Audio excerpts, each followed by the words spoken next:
Mo Wagner of the Orlando Magic, 29% rostered. His brother Franz has missed the past 3 games. He will also be out Friday.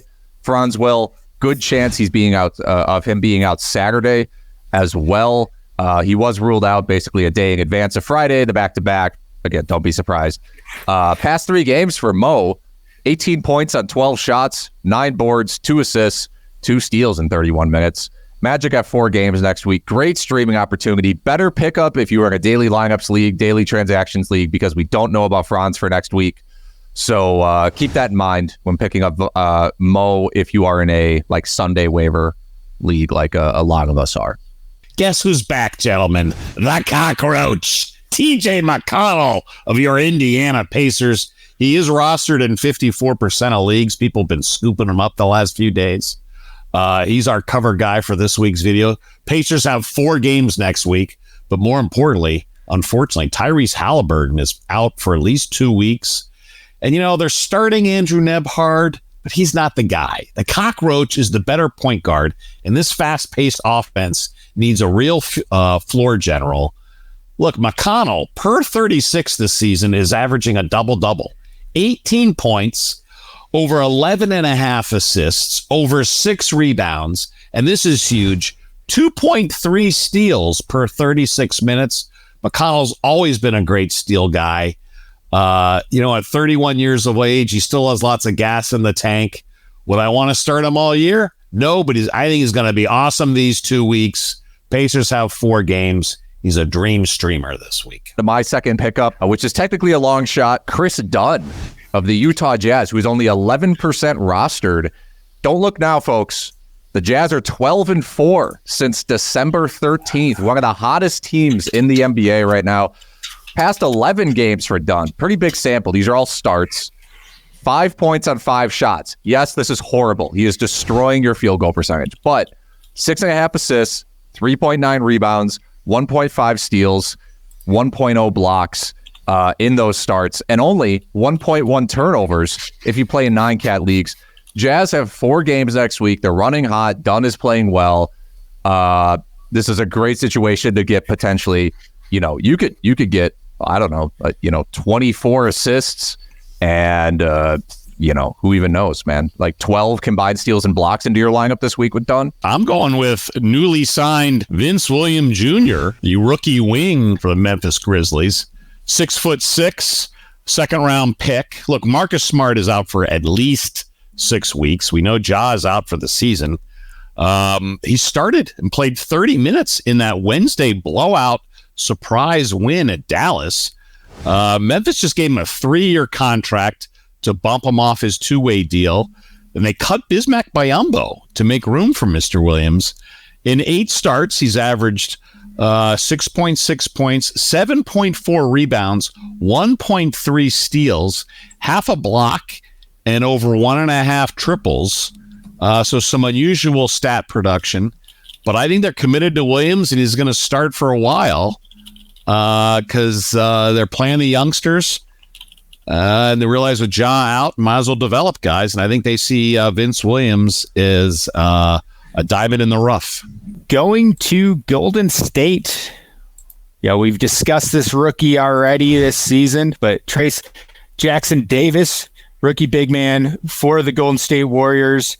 He's been in and out of the starting lineup, somewhat inconsistent, but it's hard to argue with the results. Over the past week, he is a top 40 fantasy player. Mm-hmm. He is rostered at about 35% of leagues. In those 3 games of the past week, 24 minutes, 1 start, 2 games coming off the bench, 15.3 points, 8.3 rebounds, 1.7 blocks, and he's shooting a whopping 88% from the floor. It's going to get murky. We don't know from game to game whether he's going to be in the starting lineup. Some games he'll start and then not start the second half, or not start the first half, start the second half. Draymond Green is returning soon. That's going to that's going to make things even murkier. But I love the talent here. I love the production, and I think he's going to stick in the Warriors front court rotation moving forward. Get those 20 to 25 minutes. And even with that, like I said, over the past week, he's still a top 40 fantasy player while playing 24 minutes per game. I do think we're going to see Kevin Looney kind of be phased out of the rotation once Draymond returns. But we'll see. I'm holding or stashing TJD if he's available in a 12 or 14 team league.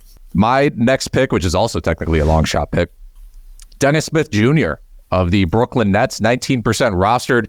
Nets with 4 games, so certainly a streaming option, even in shallower, like 12-team leagues.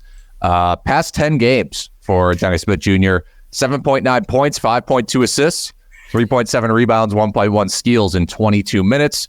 Kind of stealing some minutes from Spencer Dinwiddie here and there. The minutes can fluctuate, but he is a solid source of assists and steals. Again, other than I just mentioned Dunn, but how many guys are really on the waiver wire that you can grab and they might give you, they should give you about 20 assists and 4 steals. Just not a lot of those guys out there. And Smith has been one of those guys. We saw it last year with Charlotte. He played well when he started, when LaMelo was out. So I think he can continue to make an impact in the rotation. Ken, who is your next pickup? For my long shot, I'm going with Xavier Tillman Sr. of the Memphis Grizzlies. Also mentioned earlier in the show. I know he looks 50 years old, but he's only 25 out of Michigan State. And as we said, Memphis cut Bismack Biyombo when they signed two-way guy Vince Williams. So that means Tillman is really the only true center on this roster, because remember, Steven Adams is out for the year. One caveat, he is a terrible free throw shooter, but he only takes 1 attempt per game, so it really shouldn't affect you. Per 36, Tillman over 10 points, almost 9 rebounds, and 1.7 blocks per game. Memphis is with only 3 games next week. Not ideal, but I feel like I'm in a lot of leagues where I'm perpetually hunting for a backup third center, if you will. And I think Tillman's going to fill that role nicely for the rest of the year. Again, he is the only true center on this Memphis roster.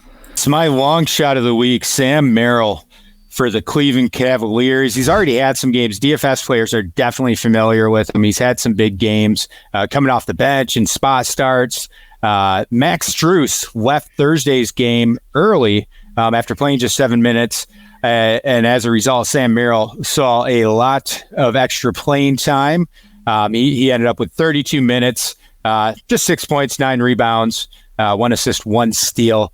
He was only 2 for 12 from the floor, 2 for 11 from downtown. But that kind of shows you what volume we're talking about. Sam Merrill, previous 3 games had 9, 9, and 9 3-point attempts as well. He is firing from downtown. So he's a guy kind of like Luke Kennard. If you need 3-pointers, we're not sure the extent of Max Strus's injury yet. So keep an eye on that. But I would say, if you want to just kind of pick up a 3-point streamer right now, Merrill should see or could see extra minutes in the short term. Darius Garland, of course, is also still out for the Cavs. So I like Merrill as a short-term plug-in for any 3-point help. Yep, pretty much. He was drafted by the Bucks, former Buck. I've seen him play a decent amount. They just let him go because ironically, because he wasn't doing anything but drilling threes for Milwaukee. So if that's what you need on your fantasy team and he's getting minutes, pick him up. That concludes our waiver wire section. A lot of long shots this week.